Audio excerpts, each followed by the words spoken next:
Magandang araw mga kabi. So for today's video, mag-update lang tayo sa mga kalapate natin. So update muna tayo dito sa mga mga straight comb natin na puti. Ayan, mga lasak. So medyo lumaki naman kahit papaano. Siguro aabot ng mid station yan. Eto, hindi ko alam kung aabot ng mid station to. Ayan, pero mukhang mas maganda yung palong nito kaysa dun no? Medyo parang pumapaling yung palong ng isa. Ayan, inabol pa na itong loko. Ayan. So ito, one time winner na to. Yung blues namin. Blues to. Abuhin.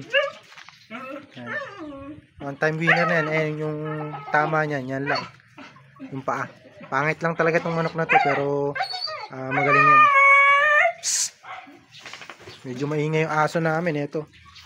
Yung bantay nung kalapate ko. Ayan. So update tayo sa mga kalapate. So hindi na nga pala nakauwi si Bimbo. Yung kaparis ng blue, yung puti natin. Tapos yung isang puti natin, binalik natin. So, kaya bali wala pang kaparis yung grizzle natin. So, bibili sana tayo ng puti ngayon. Kaso nga, nakita nyo yung panahon. So, hindi ako natuloy na bumili nga ng Louis Chu line. So, meron na tayong bibili ng Louis Chu line na kulay puti. Ayan, baka mauwi tayo sa pet shop line nito kapag ganito. So, na-cancel kasi yung deal namin ngayon. Dapat meron na ako mabibili na kulay puti na kalapate. Ang problema nga, uulan. Medyo malayo din ata kasi sa kabilang bayan pa ata yung galing yung bibilan natin ng kulay puti na kalapate na barako. So nawala pa nga si Bimbo, hindi na nakauwi nung quarter final lap. So kumbaga dalawang laps na lang kasi. So bukas semi-final, tapos susunod na linggo final lap na. So hindi pa nakauwi, pero may chance pa yun pag nakauwi ngayon yun. Okay, sa mga susunod na araw pwede pa natin i-load yun kasi kasali nga sa patibayan yun. Pwede pa natin i-load sa final lap. Kung makakauwi, kaso medyo malalakas kasi naging ulan ngayon dito sa amin, kaya baka hindi na makauwi yun. Baka may nakahuli na. So simula Sunday malakas ang ulan. Sa huling lap niya pala na loadan nga mga kabi, 110 nga lang yung nag-clock BBC. Ayan, so napakahirap ng pauwi yan last lap. Kaya isa siya sa nawala. So siguro may nag-load pa siguro ngayon na kalapate, mga 300 pieces siguro yun. So sa 110 na nag-clock, siguro nasa 50 o mababa pa si 50 yung live dun. So hindi ko alam kasi mga kabi, pero sa BBC kasi yun, hindi ako masyadong updated sa mga post, pero ganun lang yun mga kabi. Sa kadalasan kasi pagka ganun na smash yan talaga at pahirapan yung pauwi. Halimbawa, sa libo-libo na kalapate, 110 nga lang yung nag-clock. Swerte na dyan pagka 500 yung total na nakauwi at naka-loading ngayon sa club. Swerte na yun. Ayan.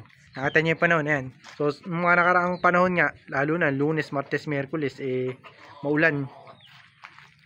So, kaya hindi siguro yun yung naging dahilan kung bakit hindi nakauwi si Bimbo. Yung kalapate natin, nasabi ko nga sa inyo, alias Bobo. Si Bimbo alias Bobo. Ayan. So, bali, itong blue bar natin na ito, nag-iisa, yung pang norte natin. Ayan. So, hindi ko alam kung na-load na siya ngayon, pero bata pa to. Ayan, batang bata yan.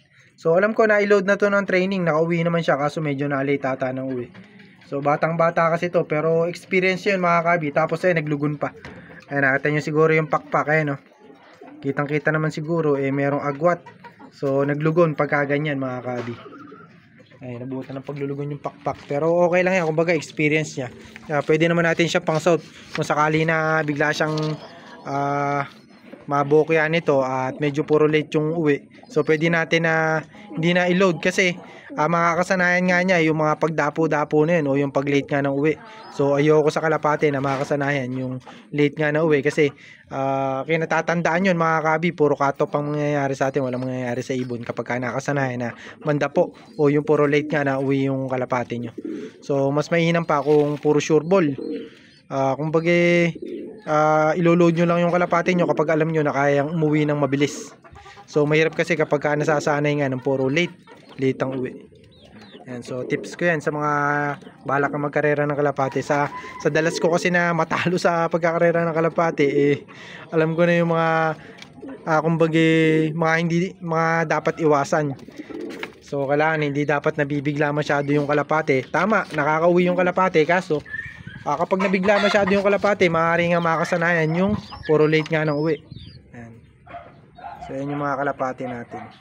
Ito sa atin to. So bali i-stop na natin yung breeding nito.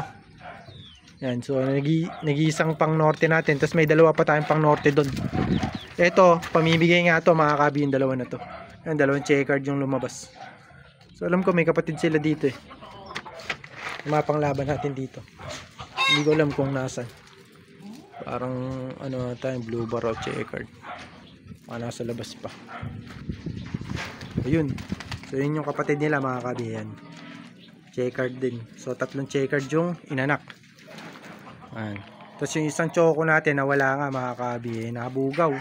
So mahirap kasi hindi na nga nakauwi yung isang choco natin. So sayang yun. Ayan, pinalo pa ng manok yung isang young bird. Kaloko. Ayan, young bird pa ata natin to. Ay hindi wala tayong young bird na ganito. Ayan. So update tayo dito sa breeder natin. So ito mga kabi, ang paparis ko nga rito yung isang puti. Kaso hindi pa siya tuluyang namamarako mga kabi. Biglang nawala yung pamamarako niya. Simula nga nung hiniwalay natin dito. Ayan. So itong dalawa na to, hindi ko alam kung pares na. So bigla kasing nawala sa kondisyon to eh. No, nakita nyo siguro. Ayan, bumabarako naman siya. Tapos namamaris na rin yun. Kaso hindi nga totally na nagdidire-diretso yung pagpaparis nila. Kaya ang gagawin ko rito mga kabi, tatanggalin natin yung pugaran para walang tinutungtungan at makapagpares sila ng tuluyan. Ayan. Tapos ito yung dalawa natin. Ayan, dalawang checkered pala yung lumabas. Ayan. Yan yung panglaban natin ng norte. So bali tatlo yung panglaban natin, sana mabatcher. Yan lang. Tapos yung mga susunod natin na breeding, puro comring lang yung isusuksok natin para nga sa mga gustong bumili sa atin at saka pang-stock na rin natin. Hindi muna tayo sasali ng race at future breeder natin para sa one loop race. Yun ang paghahandaan natin, yung one loop race mga kabi. Hindi nga natin masyadong matutukan yung mga kalapate.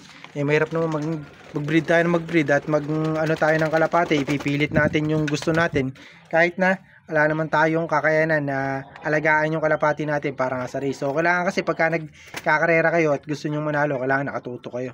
Pag hindi kayo nakatutok, puro talo mangyayari sa inyo, puro donation. So sayang yung pera nyo.